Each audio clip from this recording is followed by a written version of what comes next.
নজর রাখতেই হবে। টানা 22 ঘন্টা ধরে রাজপথে বসে আন্দোলন, অবশেষে নমনীয় পুলিশ গতকাল বিকেল 4:30 থেকে রাজপথে আন্দোলনে জুনিয়র ডাক্তাররা এবং ফিয়ার্স লেন থেকে যে ছবি আমরা বারবার তুলে ধরেছিলাম, অবশেষে যে ছবি আমরা দেখলাম, শিকল খুলে ব্যারিকেড তুলে জায়গা দেয় পুলিশ। ফিয়ার্স লেন থেকে এগিয়ে জুনিয়র ডাক্তাররা পৌঁছন লালবাজার এবং সিপির সঙ্গে বৈঠক করেন 22 প্রতিনিধি। ডেপুটেশন জমা দেওয়া হয়, যেমন আন্দোলন চলবে, তবে এইখানের অবস্থান তোলার সিদ্ধান্ত জুনিয়র ডাক্তারদের। 14 তারিখের ঘটনা সম্পর্কে তিনি স্বীকার করেছেন, 12 তারিখের ঘটনা সম্পর্কে তিনি স্বীকার করেছেন যে এটা তাদের টোটাল পুলিশ ফেলিওর বলে তিনি মেনে নিচ্ছেন। মেনে নিয়ে তিনি যেটা বলেছেন যে স্যার, আমাদের যে জায়গা, যে ক্রাইম সিন কর্ডন করার ব্যাপারে যে প্রশ্ন, দ্বিতীয়ত হচ্ছে যে এফআইআর করতে দেরি হলো কেন, এভিডেন্স ট্যাম্পারিং নিয়ে যে প্রশ্ন, এই প্রশ্নগুলো নিয়ে ডিটেলস আমরা আলোচনা করি। এই আলোচনার সদুত্তর এবং সদর্থক কোনো পদক্ষেপ আমরা সিপির কাছ থেকে পাইনি। যে ঘটনা ঘটেছে আরজি করের বুকে, তার নৈতিক দায়ভার নিয়ে সিপির পদত্যাগ করা উচিত বলে আমরা মনে করি এবং সেই দাবিতে আমাদের যে সুনির্দিষ্ট আন্দোলন কর্মসূচি চলছিল, 5 দফা দাবিকে সামনে রেখে সেইভাবে আমাদের আন্দোলন পরবর্তীকালে ডেপুটেশন আমরা দিলাম। আমরা এইখান থেকে অবস্থান বিক্ষোভ তুলে নেব, কিন্তু আমাদের ন্যায় বিচারের দাবিতে যে আন্দোলন চলছিল, আন্দোলন সেইভাবেই চলবে।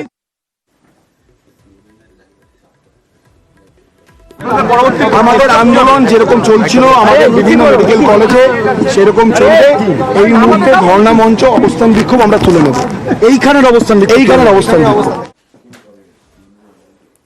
অর্থাৎ এইখানের আন্দোলন তারা তুললেও তাদের যে কর্মসূচি, সেই কর্মসূচি এখনো জারি থাকবে। সরাসরি চলে যাব, আমার সঙ্গে আমার প্রতিনিধি দেবাশিস চক্রবর্তী রয়েছে, দেবাশিসের সঙ্গে কথা বলবো।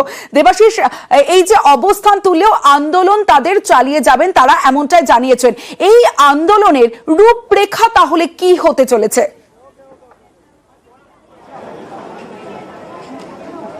দেখো, আমরা চিকিৎসকের সঙ্গে কথা বলে যারা গেছিল আন্দোলনকারীরা, তাদের সঙ্গে কথা বলেছি। তাদের সঙ্গে আমরা যেটা জানতে পেরেছি, তাদের দাবি হচ্ছে তারা যে দাবিগুলো প্রথম থেকে করে আসছিল, সেই দাবির কোনোটাই তারা সদুত্তর পায়নি বা সেই জাস্টিস এখনও তারা পায়নি। ফলে তাদের যে রূপরেখা তৈরি করা হয়েছিল, যেভাবে আন্দোলন চলছিল, ঠিক সেভাবেই আন্দোলন চালাবে আন্দোলনকারীরা। তবে গতকাল থেকে এই যে রাজপথে যেভাবে তারা বসে পড়েছিল, তাদের যে একটা দাবি ছিল, কমিশনারের সঙ্গে কথা বলতে যাবেন, বেন্টিং স্ট্রিট পর্যন্ত মিছিল করে যাবেন।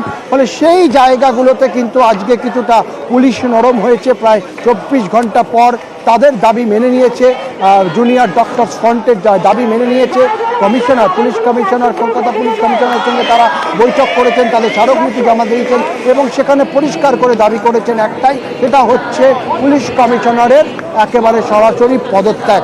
তা কিন্তু মেনে নিতে চাননি পুলিশ কমিশনার। তবে বেশ কিছু জায়গায় অনেকটাই নমনীয় হয়েছে বলেন, বা বেশ কিছু ভুল ত্রুটি কার্যত স্বীকার করেছেন কিছু কিছু জায়গায় পুলিশ কমিশনার।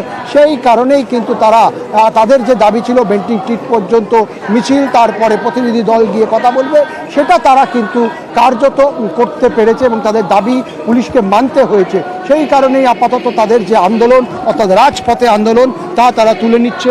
আমরা দেখছি গতকাল থেকে যে চিকিৎসকরা তারা এখানে ধর্নায় বসেছিল, তারা কার্যত এই রাস্তায় যে আবর্জনা, অর্থাৎ 26 ঘন্টা সময় কাটানোর পর যে আবর্জনা তৈরি হয়, সেই আবর্জনা পরিষ্কারে হাত লাগিয়েছেন বেশ কিছু জুনিয়র চিকিৎসক।